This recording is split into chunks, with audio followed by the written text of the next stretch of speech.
Maqaa Abbaa, kan Ilmaa, kan Hafuura Qulqulluu, Waaqa tokko. Ameen. Maqaa Abbaa, kan Ilmaa, kan Hafuura Qulqulluu, Waaqa tokkoon ni amanna. Ameen. Kabajamoota jaalatamoota maatiiwwan Waaqayyoo, Waaqayyoon kan jaalattan, Waaqayyoo isiniin kan jaalatu hordoftoonni chaanalii keenyaa yeroo santuubii hundumti keenya miseensa chaanalii kanaa taatanii barumsa isinii darbu barachaa jirtan, dhaggeeffachaa jirtan, firii ittiin buufachaa jirtan hundumti keessan akkam jirtu, akkam yoo nageessan akkam turtanii guyyaa har'aatiin kan nu ga'e Waaqni keenya galannii fi ulfinni teessoo isaa Aariyaam irratti isaatiif haa ta'u jechuun barbaada. Kanatti aansuudhaan kutaa 34ffaa guyyaa har'aa kana yeroo darbe seexanoota ergamaa qulqulluu Mikaa'elii raayyaa ergamoota waliitiin wal lolanii gara biyya lafaatti ergaman keessaati qilleensa irratti kan bu'an, kan kufan, galaana keetti kan darbaman, gammoojjii irratti, baddaa irratti kan bu'an keessaati muraasa ilaalera. Guyyaa har'aa kana immoo yeroo darbe kutaan 33ffaa gammoojjii keetti kan kufanii kan jedhu kan si ol irratti kufan laalle waliitiin har'a immoo gammoojjii keessatti seexanoota darbatamanii kan jedhamu waliitiin ni ilaallaa jechaadha. Kutaan 34ffaa itti dhufaa. Waaqayyoon akka nu barsiisu nu gorsu fedhaaf jaalasa nuuf haa ta'u. Seexanoonni gammoojjii keetti darbataman, seexanoonni kun hojiidhaaf barbaadamanii waamamuu eegalanii jedha. Gammoojjii keessatti lafa duwwaa fi homaa hin qabne hafuura kana waan ta'eedhaaf hannaaf ni mijatuu jedha. Kana gaafa jennu katamaa keessatti hafuura salaabii fi moraatiif qarshii namaa guuruudhaaf sassaabduu yookiin immoo hafuura sabsibee kan jedhamu gara magaalaatti galanii jedha. Isa kanaatiif egaa isaan kun immoo hojii saamichaa warra hojjetan, lafa badiirraa dhufanii namoota balleessuuf warra deddeebi'anii jedha. Namoonni isaan kana maaliif itti fayyadamu? Moraaf, qarshii namaa guuruudhaaf harkifamanii gara magaalaatti akka galan taasifamuu jedha. Girmaa mogos naaf ta'i yookiin immoo simboo naaf ta'i, humna naaf ta'i jechuun dubbachuudhaan baay'ee qaanessuu fi naayisaa taasisanii jedhamuudhaan simboodhaaf yookiin immoo miidhagina argachuudhaaf, fudhatama argachuudhaaf kan jedhudha waamamanii jireenya namaa keessa darbanii gara Waaqayyoo, gara mana Waaqayyootti otoo hin hafiin hojjetamanii kan ergamanidha jedha. Hojiin dabtaraa hojjetamu baay'ee keessa seenuudhaan ilaaluu ni danda'ama.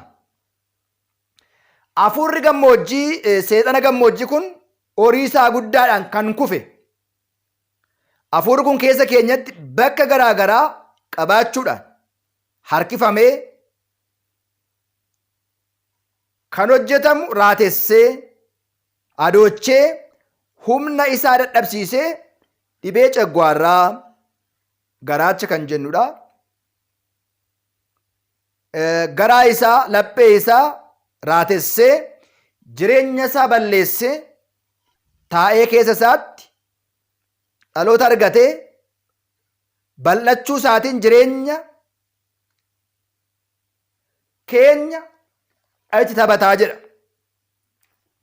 ስጋችሁ ከእግዚአብሔር የተቀበላችሁት በእናንተ የሚኖረው የመንፈስ ቅዱስ ቤተ መቅደስ እንደሆነ አታውቁምን? በዋጋ ተገዝታችኋል፣ ለራሳችሁ አይደላችሁም። ስለዚህ በስጋችሁ እግዚአብሔርን አክብሩ። ፎን ኬሰን waaqayyo irraa kan fudhattan isin biratti kan jiraatu bultoo hafuura qulqulluu akka ta'e hin beektanii? Gatiidhaan bitamtaniittu, ofii keessaniif miti. Kanaaf foon keessaniin waaqayyoon kabajaa jechuudhaan tokkoffaa Qorontos boqonnaa 19:20 irratti gatiidhaan bitamtanii foon keessaniin waaqayyoon kabajaa isin bultoo mana waaqayyooti jechuudhaan waaqayyoon qulqullicha Phaawulos irra bulee ni dubbata jechaadha. Inni itti aanu immoo qilleensa irratti immoo hafuurota kufan kan jedhu በአየር ላይ የወደቁ አጋንንት በአየር ላይ የወደቀው አጋንንት seexanni qilleensa irraa kun immoo mul'ata gaarii akka nuti hin agarre nu taasisa. Yoosef bar gara Gibxitti yoo deemu Heroodis akka du'e beekee samii baname abjuudhaan mul'ata samiitiin keessa taa'ee argeera jedha. Yoosef Heroodis inni ijoollee Beetlehem ajjeese sun akka inni du'e mul'ataatiin argeera jedha. Gooftaan keenya qorichi keenya Iyesuus Kiristoosis wangeela Yohaannis boqonnaa 1:52 irratti Naatinaa'el isa kana jecha guddaa abdii waadaa waaqayyootiif mana waaqayyootti kan jiraatan hundumaa yeroo dubbatu akkana jedhe, dhuguman siin jedha samiin gaafa banamu ergamoonni waaqayyoos ilmaan namaa irratti yeroo isaan bu'anii fi yeroo isaan ba'an ni agartu jedhe. ጌታችን መድኃኒታችን ኢየሱስ ክርስቶስ በዮሐንስ ወንጌል ምዕራፍ 1:52 ላይ ናትናኤል ይህንን ቃል ታላቅ ቃልና የተስፋ ቃል ኪዳን ለእግዚአብሔር በእግዚአብሔር ቤት ለሚኖሩ ሁሉ ሊነገር እንዲህ አለ፣ እውነት እውነት እላችኋለሁ ሰማይ ሲከፈት እግዚአብሔር መላእክትን በሰው ልጆች ላይ ሲወጡና ሲወርዱ ታያላችሁ በማለት ተናገረ ይላል። ዮሴፍስ bara inni jiraachaa ture bakka inni ciisaa turetti moobaayiliin, silkiin, intarneetiin hin turree jedha. Ergamaan waaqayyoo dhufee Yoosefiin Heroodis du'eera, daa'ima sana qabadhuuti deebi'i gara biyya keetti gali jedheen ni arge. Samiinis ni baname. Ergamaan waaqayyoo yeroo bu'anii fi yeroo isaan ba'an uummanni kakuu haaraa kan isaanii kenname abdii sana kan banameef samii keessatti ergamoota waaqayyoo waliin jechaan dubbatanii jedha. Tasallee raayyaan ergamoota samii ergamaa waliin turanii waaqayyoon galateeffachaa kabajni waaqayyoodhaaf Aariyaam irratti haa ta'u, nagaan biyya lafaa irratti immoo eeyyama isaa haa ta'u jedhanii jedha. ድንገትም ብዙ ሰማይ የሰማይ ሰራዊትም ከመላኩ ጋር ነበሩ፣ እግዚአብሔር እያመሰገኑ ክብር ለእግዚአብሔር በአርያም ይሁን፣ ሰላም በምድርም ለሰው በጎ ፈቃድ ይሁን በማለት በሉቃስ ምዕራፍ 1:13 ላይ ተናገሩ ይላል። ከናፍ seexanoonni samiirraa mul'anni isaanii abjuudhaan qilleensa irratti ta'anii kan dhorkan yookiin immoo abjuudhaan leenca, qeerransa, jaldeessa, bofa, jawwee, hantuuta, raacha,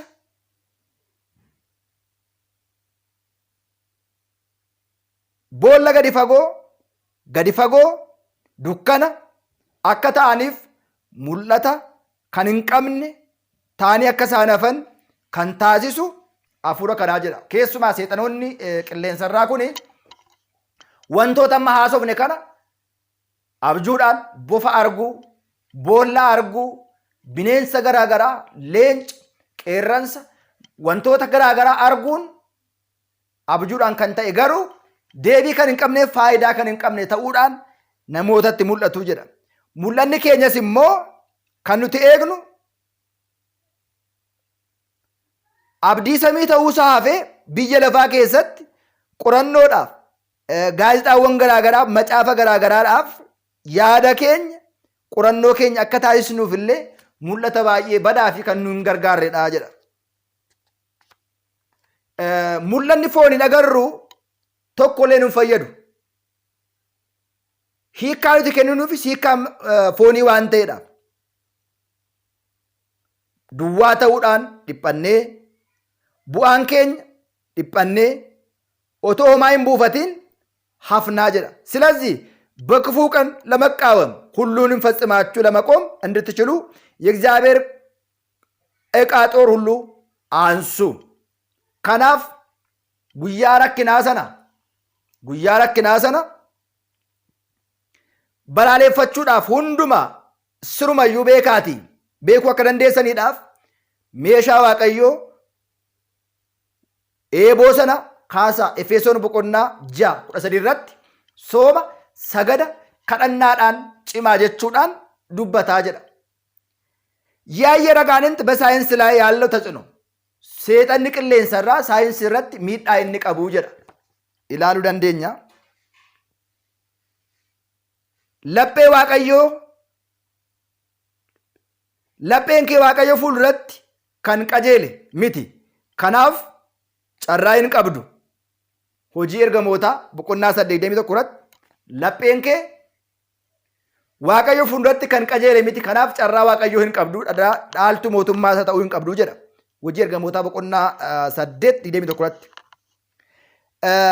Pilaaneetota salgan keessaa warri 8 Giriikii fi warra Roomaan qilleensa irratti seexana xaawotii waaqa tolfamaatiin moggaafamanii jedha. Fakkeenyaatiif uumama hojii isaaniitiin faallaa kan ta'an amalli isaaniis warri Sodoomotaa fiilmiiwwan hororii jennu kana hafuura kanaatiin saatalaayitiitiin qilleensa irratti gadhifamanii ni argamu. Kunis immoo seexanoonni qilleensa irraa saayinsiiwwan ammayyaa bara keenya keessatti wal qabatanii mul'achaatii kan jiranidha jedha. Seexanoonni qilleensa irraa dubartittii, dhiiras sagaagalaatiif barsiisuudhaan gara sagaagalaatti geessuudhaan humnaa fi aangoo akka isaan dhaban irraa taasisuu jedha. Inni biraan bu'aa macaafotaa kan hin taane fiilmiiwwan garaagaraa waan gaarii hin taane waan faallaa ta'an hojiiwwan garaagaraa amala garaagaraatiif isaan kakaasaa jedha. Keessumaa immoo beektonni bara keenyaa Waaqayyoon akka tuffatan, Waaqayyoon akka isaan ganan, Waaqayyoo irraa akka isaan garagalan, namoonni akka isaan of wallaalan bu'aan isaanii kana ta'aa jedha. Kanaafidha barri keenya, yeroon keenya, dhaloonni keenya karaa isaan irratti kan isaan dogongoraa akka uummata Sodoomii fi Gomoraa ta'anii badaa jiran. Har'as biyyi keenya kan irra qaqqa'ee jiru saayinsiin sun, guddinni saayinsii sun gaafa ilaalamu waan hedduu bifa salphaatiin hojjechuu akka danda'amu godhanii yeroo yaadanii fi yeroo isaan mul'isan ni argama. Waliigala mul'anni kun kan dhorku mul'ata samii otoo hin ta'in namoonni akka isaan qaajjaan yookiin akka isaan maraatan yookiin akka isaan of wallaalan, namoonni waaqa isaanii dhiisanii, kadhannaa dhiisanii gara Waaqayyootti dhiyaachuu akka isaan hin barbaanne taasisa qilleensa irratti hojii hojjetamu gaafa ta'u, gammoojjiinis baddaanis seexanoonni akkuma haalaa fi adeemsa isaaniitti isinis tasa isaan tokko laphee isaanii keessa galuudhaan hojiiwwan garaagaraa hojjetu. የደጋ የበረሃ አጋንንትም የምትነግራቸው መልካም ቃላቶች እንዲጠፋ ያደርገዋል። እናንተ አንገት ደንዳኖች፣ ልባችሁ ጆሮአችሁም ያልተገረዘ እናንተ ሁልጊዜ መንፈስ ቅዱስን ትቃወማላችሁ፣ አባቶቻችሁን ተቃወሙት፣ እናንተም ደግሞ ትቃወማላችሁ። እስን ወሪ ለጴን ኬሰን ዱዳ ተይ ወሪ hin nageenye warri hin qalbeeffanne warri amantii hin qabne warri sodaa hin qabne isin yeroo hundumaa akkuma abboolii keessanii har'as waaqa keessan balaaleffattu jechuudhaan hojii ergamootaa boqonnaa 7:51 irratti ni dubbata. Yeroo itti aanu kutaan 35 galaana irratti seexanoota kufanii kan jedhu kutaa 35 waliitiin ni ilaallaa jechaadha. Kan nu barsiise kan nu gorse waaqa abboolii keenyaaf galanni ulfinni teessoo isaa Ariyaam irratti saafaa ta'u nu haa turu. Jabaadhaa.